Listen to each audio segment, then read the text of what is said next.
નમસ્કાર મિત્રો, ચોમાસાની વિદાય વચ્ચે ઉત્તર ગુજરાતમાં મેઘરાજા ભૂકા બોલાશે. ફરી અંબાલાલની સૌથી મોટી આગાહી.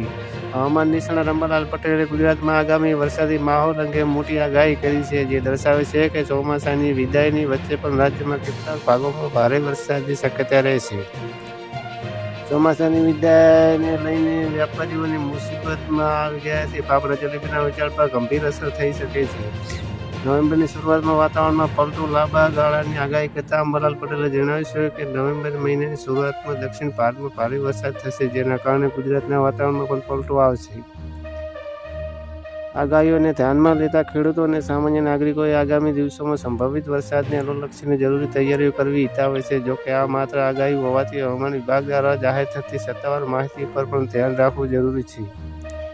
બીજી વરસાદી સિસ્ટમ સક્રિય. વરસાદનો બીજો રાઉન્ડ પણ ટૂંક સમયમાં આવવાની શક્યતા છે. બંગાળના ઉપસાગરમાં બીજી એક સિસ્ટમ સક્રિય થતાં તારીખ 10 થી 13 ઓક્ટોબરમાં પણ કંઈક અંશે વરસાદ થવાની સંભાવના રહેશે.